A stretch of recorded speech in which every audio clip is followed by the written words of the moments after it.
Good evening. I'd like to welcome everybody back to this very cool afternoon worship. It's done got winter on us again. Few things.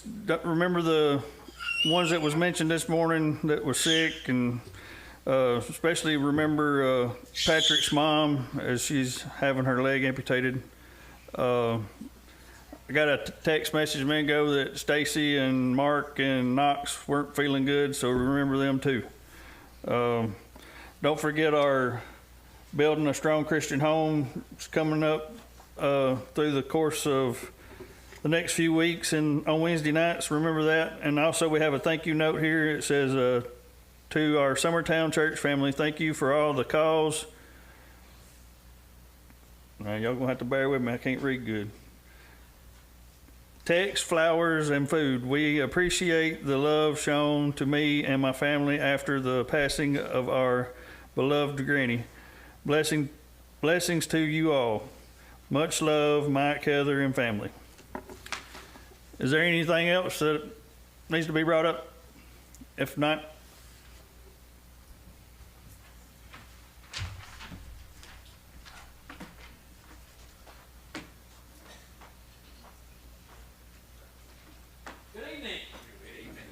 thank you so much for being here tonight. Don't forget about our Working for the Master right after this. Hope that you plan to stay. We've got a lot of spaghetti, a lot of salad. Somebody said we probably overbought on food, so that means you have a lot to eat tonight. So please stay with us. Even if you didn't bring anything, just spend time together. What a blessing. We will also have for all the guys who are just, and if any lady would like to, I almost messed up, I know. We will have the Super Bowl available in this room over here during Working for the Master, not during the service. Don't get up and leave. But afterwards for the Working for the Master while we're eating, we'll have the Super Bowl on in there as well. Like he said, we have our spring series coming up. And don't forget that we have these postcards in the back. Pick up some of those. Think of people that you would like to invite to be a part of that. I also want to encourage you to pray for those people. Pray that their heart might be open, that they might be receptive to coming to be with us at least one of those nights, if not all 4 of those nights. But what a great opportunity for us to build stronger Christian homes ourselves, but also encourage others to do the same. So tonight, as we continue our study of the Sermon on the Mount, we are in Matthew chapter 7, and we'll be in verse 12 tonight. You know, many years ago, I was a student at Freed Hardeman, and I remember that this was back in the time when Tennessee and Alabama both had good football teams, and we were very competitive toward each other. And Alabama was winning this game on this Saturday afternoon as I was a student. And I remember these 2 big old country boys who were big Tennessee fans. And there was this Alabama fan that thought it would be funny. And so he went running down the hallway and he started banging on their door saying, "Tennessee stinks!" And he ran back to his room as fast as he could. Those 2 big country boys came out and they were running, trying to catch him and couldn't. He waited a while. A little bit later, he goes back down the hallway, bangs on the door, "Tennessee stinks!" And he runs again, finally gets away. Well, these 2 country boys like, we've had enough of this. So they just patiently wait off to the side. About that time they hear him banging on the door, they come out from different angles and catch him. And all I remember him saying is, "Do unto others as you have them do unto you, do unto others." Last thing I remember is, "Yeah, just about do it for me." And the beating took place at that point. But I'm not sure that that's what Jesus meant by the golden rule. We have that in Matthew 7, verse 12. "So whatever you wish that others would do to you, do also to them. For this is the law and the prophets." You know, one of the problems we have with the golden rule is we kind of mess it up. We kind of make it into something we want it to be. And so what we're going to start doing is look at 4 things that the golden rule does not say. The first thing that it does not say is, do not do unto others what you do not want them to do to you. You know, Matthew chapter 5 is filled with a lot of things that say do not. It says in 21 and 22, do not murder, do not be angry. In verses 27 and 28, do not commit adultery, do not lust. In verse 33, do not swear falsely. In verse 38 through 42, do not retaliate. And in 43 through 47, do not hate your enemies. Now, what if that's just how I live my life? What if I thought, hey, you know what? I want us to have a relationship, and let's just base it off the fact that I'm not going to kill you and you're not going to kill me. And I won't even get angry at you if you don't get angry at me. So we're just not going to do things. What if I looked at my wife and what kind of marriage we're going to have? The only thing we're going to agree on is we're not going to commit adultery. What kind of marriage are we going to have? Not, she says, a bad one. We can't base this do unto others as long as I don't do these things to you, we're going to be okay. That's not what a relationship is. That's not what God is looking for, and it doesn't make sense. The next one is doing to others as they do unto you. Jesus addresses this in Luke chapter 6, 32 through 34. He says, if you love those who love you, what benefit is that? For even sinners love those who love them. And if you do good to those who do good to you, what benefit is that to you? For even sinners do the same. And if you lend to those whom you expect to receive, what credit is that? Even sinners lend to sinners to get back the same amount. He said if our attitude is only to do unto others as they do to me, he says we're as good as who? The sinners, the world. We're just as good as everybody else. There's nothing special about us being called to be God's people, to be followers of Jesus Christ, if we're just going to be as good as the world. It also doesn't say, do unto others before they do it to you. And let me take a little different angle on this, because he addresses people who do it for a specific reason. In Matthew chapter 6, 1 through 14, he addresses these groups of people, and it says, you know what? I gave to others. Look at me. I prayed for others. Look at me. I forgave others. Look at me. What does Jesus call these people? He calls them a bunch of hypocrites. You're doing all the right things, but you're doing it for you. You're doing it to be seen of others. You want to be special. Somebody is like, whoa, look at that guy. Isn't he special? That doesn't go with the idea behind the command of the golden rule. The fourth thing is do unto some others as you would have them do to you. You know, Jesus addresses this in Luke chapter 10, 30 and 32. He gives two examples of people just like this. Jesus replied, a man was going down from Jerusalem to Jericho, and he fell among robbers who stripped him and beat him and departed, leaving him half dead. Now by chance a priest was going down that road, and when he saw him, he passed by on the other side. So likewise a Levite, when he came to the place and saw him, passed by on the other side. This priest is a pretty good guy, isn't he? Levite, pretty good guy, isn't he? They do a lot of the right things. Supposed to be.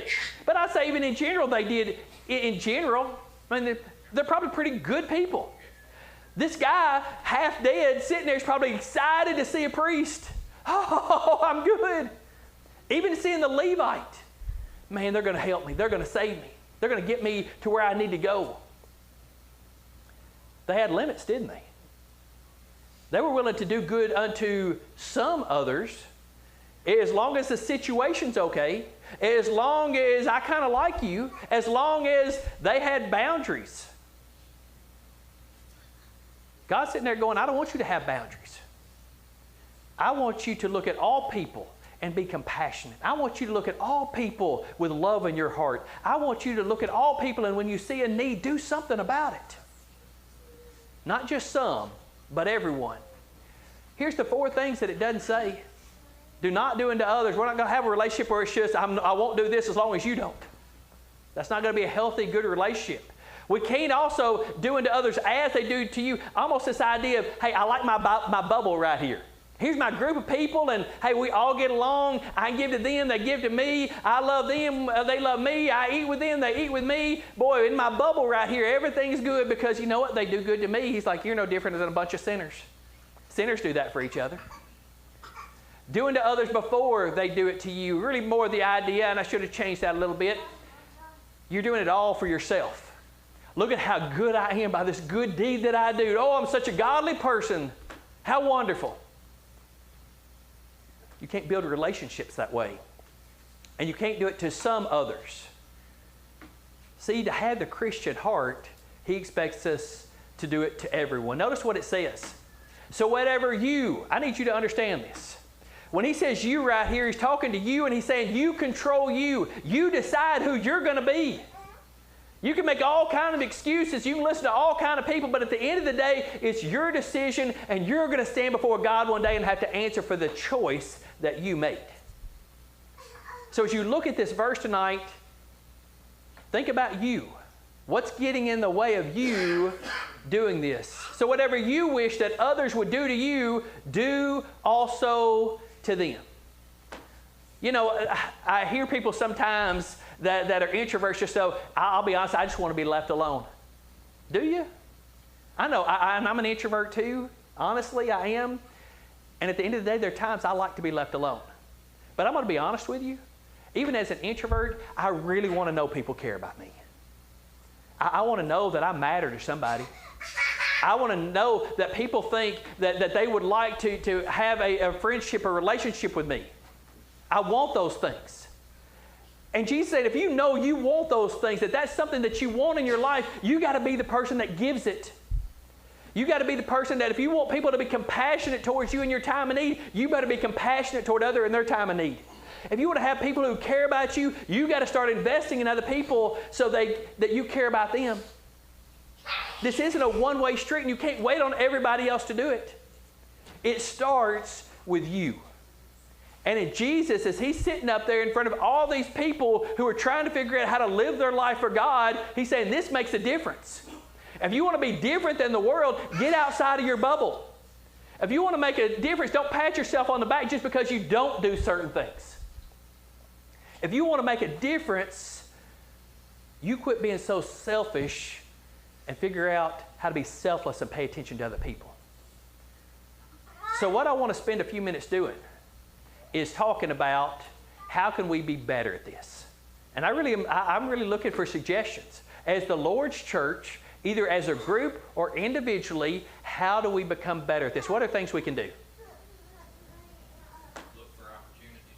All right, so how do we do that? Because you're exactly about how do we look for these opportunities? What am I signing up for here? What do you think?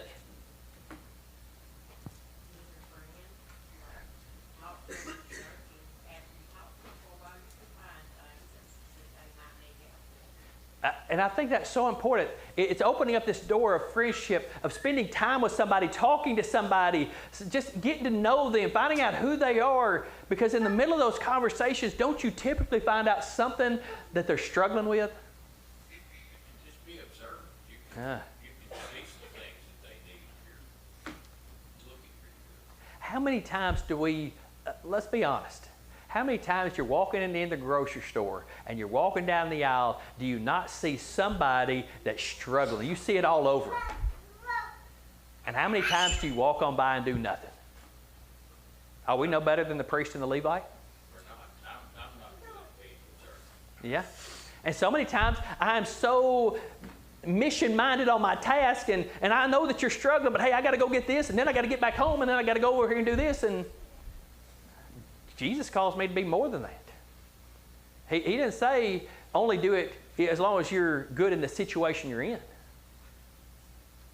So what else can we do as we pay attention to the needs of other people? Carrying the relationship out of these four walls and outside of the church, having, I talk to everybody in this church, but I don't never see nobody outside of this church really. And I agree with that. I like that. I'll be honest, I got this, Dale Jenkins and his brother Jeff send a survey each week to preachers just to get ideas about things. And one of the things they ask is, one, how often do you have people into your house as a preacher? And then also, how often have you been invited into other people's houses? And I thought, what a great point. Because the thing is, if we are not having people, and you may not want people in your house, at least you could say, let's go out to eat. How tough is that? It's not tough, is it? When are we going to spend time together outside the church? Because those are the moments that you really get to make a connection with somebody. That's when the relationships grow and we get to help people in the situation they're in. So I like that, making sure we have more relationships outside with each other than just inside these walls. What else? Huh. Yeah, the bulletin. Every week, the bulletin's either emailed or you can get you a paper copy in the back. But how many people are in there that you see, hey, they're struggling right now? You heard the announcements tonight. People were sick. People can't be here. What are we doing to help? I think that's it. Sometimes we listen to it, and I'm so guilty of this. Oh, boy, I hate they're dealing with that. And what happens? By the time I've walked out, it's gone. Why? Because I didn't put a reminder in my phone. I didn't get out a piece of paper and write it down. Because if nothing else, at least I need to be praying for these people. I need to be opening my heart to do something that makes a difference. What else? I love these ideas. Listen. All right, so what do you mean by that? Take the time to listen to someone instead of just, okay, yeah, all right, I'll see you later. Yeah. Take the time to listen to someone. Yeah. You know, and sometimes you need to pay attention to the situation, because there are times that, since you said it, Mike will walk up to me and we're talking about Summertown basketball, just about the game, and all that's great. And you know what? If all of a sudden Jeff comes by and starts the conversation, you know, it's not just the worst thing ever that I moved and talked to Jeff instead. But what if Mike's sitting there talking to me and he's like, listen, I'm struggling right now. I just feel like I got the weight of the world on me, and I got it. What if all of a sudden when Jeff comes by, it's like, oh, hey, how you? Boy, I just missed a great opportunity to show Mike that I cared about him, but because I let my mind go, did something else, I didn't listen. We got to pay attention to when somebody's trying to open up to us. How do we make sure we let everything else go for that minute and they feel like somebody heard and they cared? Those are things that are very important, and I'm working on it. I'm trying to get better at that. Yes. Sometimes we just need someone that will listen to what we have to say, because sharing your problem with somebody else is something that gives you some relief and helps you to unload that burden from yourself. Yesterday afternoon, Linda and I have a really good friend who passed away last night. That remember the church in Prospect, and he was about 90, and just very good guy and great Christian man. But his son and I have been pretty close over the past several years. And I called yesterday afternoon to check on him and check on his dad. I knew that he had been very sick. I was there Friday, so I called to check on him, and I'll keep you posted. And he called me at 11 last night. His dad passed away. And I'm waiting for the funeral home to come. But I'll call them when they get here after they've gone, because I just need to talk to them. And it was after midnight when he called me back, and there's nothing I could do. But he just wanted someone to listen to the problems. And sometimes that's the best thing we can do. Yeah. We don't have to have the perfect thing to say. Sometimes the best thing to say is nothing, and just show up. Yeah. And so one is just to listen, but the other point, and you said this, I'm just verbalizing it, is to make sure you're available. Yes. Because the thing is, one, to listen's a big deal, and we need to listen to people, but people need to know you're available for them. No matter what time of day it is or night, you're available to say, hey, that's fine, I'll stop what I'm doing, what do you need? And we need to do that. The other thing that I like, he said, let's look at the opposite side for just a minute.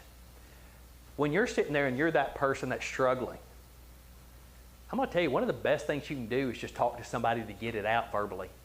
I can't tell you how much better I feel time and time again when all of a sudden it's like, yeah, I deal with that too, and thanks.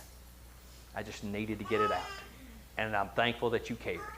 So both sides of that, yes. Another thing we did too, Karen, I told you about that this morning, we prayed. The first conversation we had, we ended up praying together. The second time, he was in a hurry to get off the phone, but the third time he called me, we prayed for his family, for my family, for the church there, and the church here, and praying with somebody, that shows you have a deep concern Yeah. for them and for God as well. And you know, and I know some of y'all struggle praying, especially out loud in front of somebody else. It doesn't have to be anything special. All you have to do is pray for what they're dealing with and pray that God helps them through it. But prayer is so powerful, and when they know that you're willing to give all of it to God on behalf of them, it means a lot. Somebody on this side. Yes, sir. I think one of the important things is don't let it be a one-time deal. Follow up. I'm glad you said that, because that's something I'm trying to grow in. I know a lot of y'all are too. Sometimes we're good for the moment. You see something happen and it's like, oh, you okay? Oh, let me help you through that. And you might take a little time to do it. But it's like all of a sudden, because our life gets so busy, things happen, we never follow up. And let's be honest, with our struggles in life, did all of a sudden, because somebody helped you a little bit, do they all go away? And if you know they don't go away for you, why would you expect it to go away for them? And being able to have a reminder in your phone that just says, 2 days later, hey, check on. And now when that comes up, it reminds you, all right, calling them up, seeing how they're doing. Take them to lunch one day. Do something that's going to help and let them see, hey, I'm in it with you. Whatever that means, I'm in it with you. Yes? I've got one more and I'll shut up. Linda, where's that shot collar? You don't believe me either, I right? gotta see this. Get up and preach. We got the camera. We heard him say it. No, this happened to me this week. I love it. Who it was, but a lady here in this congregation sent me a text. So she called me Friday and asked about my mother. And it's been difficult because my dad's at home by himself, 91 years old. Mom's in the nursing home, tries to get out of the bed. She has dementia. She wants to go home. We have to stay there 24 hours a day. This lady called me and said, can I bring you, ask about Mom, and I told her what was going on. She said, can I bring you something tonight? And I said, you sure can. And so she showed up. I told her what time I would be there, and within a few minutes of me being there, she texted me, and I was doing something with Mom, and then she called me. She said, I'm right outside the door, and I brought supper for her. And you won't believe how much that meant Yeah. to me, that she took the time to drive to Columbia and pick up food and bring it. I mean, Yeah. that really shows that you care. And that's not a huge thing to do, but it is. It is. It is. And we forget sometimes the little things make the biggest difference, because at the end of the day, that other person needs to really know one thing, that you care. That's it. So if it's a text, if it's... Do we have tape to make sure this happens? We love you. We love you. We do. Yes. One thing I've had to do is like, when somebody would post something like a friend, I'd see something they put on there, you know, that they're needing prayer. You know, it's easy to throw up that prayer emoji, or when you run into people in public and they're needing prayer. You know, I used to always be like, well, I'm gonna keep you in my prayers. But now, like if I know that person, I'll give them a call and pray for them right then, or I'll pray for them right there in the middle of Walmart. And Yeah. it's something that I've seen a big change in the way people accept it versus just, I'm going to pray for you, because I was bad about that point, you know, and not that I meant to, but I'd be like, well, I'll keep you in my prayers, and then I'd forget, so Yeah. I gotta do it now. Prayer's a powerful thing, and you're right. When we see that, we need to do it now. Yes, Miss Anita. Did he get you to speak on his behalf? He's not talking, but he's speaking through you. Why? Go ahead. Sorry. I got in trouble before talking about this, but I used to not want anybody to have to help me, you know. And I've learned that part of being a Christian is allowing other people to help, because they're doing what they're supposed to do as a Christian, and if you don't cooperate, you're hindering people.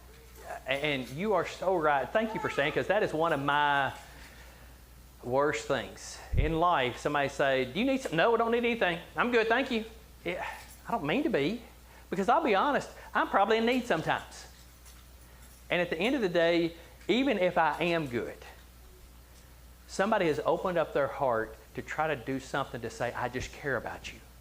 And we need to let them do it, because that is them taking some steps of faith. That's them growing as a Christian, and we need to let them do it. Maybe you're the comfort person for them that makes them feel comfortable helping you. Let them do it. Even if you don't feel like you're in need, it'll help them to grow. And sometimes it's not even worth asking. Sometimes if you know they're a person like me, you just show up to their house with a thing of cookies and just say, I just want you to know I'm thinking about you. Here's supper tonight. Just want you to know I'm thinking about you. If they say no, do it anyway sometimes. Why? Because they just might need it. So, but great points. Anything else? Yes. One way to remember that is something like that can bring you a lot of joy, so make an acronym out of it. LAF, listen and follow up. I like that. Listen and follow up. You're good at those acronyms. So many great suggestions tonight. But listen, pay attention to those suggestions. And understand, we probably could have 100 more. But what are you going to do? What's the next step for you with these things that people just talked about? What can you do tonight? What can you do tomorrow? Don't think sometime soon I'm going to. Think now. What can you do to make a difference now to follow this command? Who has the invitation song?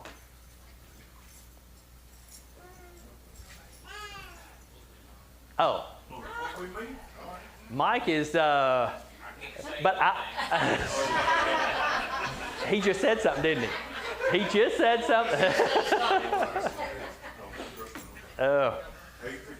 8:53. 8:53 is the invitation song. This command that we have from Jesus, so whatever you wish that others would do to you, do also to them, for this is the law and prophets. If you really want the best example, if you really want to know what to do, continue to study the life of Christ. How many times did you see Jesus even having a spiritual conversation with people, see somebody in need that needed to be healed, to stop the spiritual conversation, this so important, valuable thing, but he saw the tremendous need this person had and he stopped. I'm going to tell you, there's so many things in our mind that we say are important. My job, my family, my kids, and you're right, every bit of that's important. But when we see a tremendous need, what are we going to do to stop, to make a difference? Because let's be honest, at the end of the day, when you feel the weight of the world and the stress and the things that are falling apart in your life and you just wish somebody would stop, whatever you wish that others would do to you, we got to make sure we're the people doing it for them. So how do you do that? That's your challenge tonight. Tonight we offer an invitation. And you know the door's always open for the invitation. Whether you want to put Christ on in baptism or whether you want us to pray with you and pray for you, we can do that anytime. But the invitation is open right now. And if there's any way we can help you, come now as we stand and sing. First, second, and fifth verse. When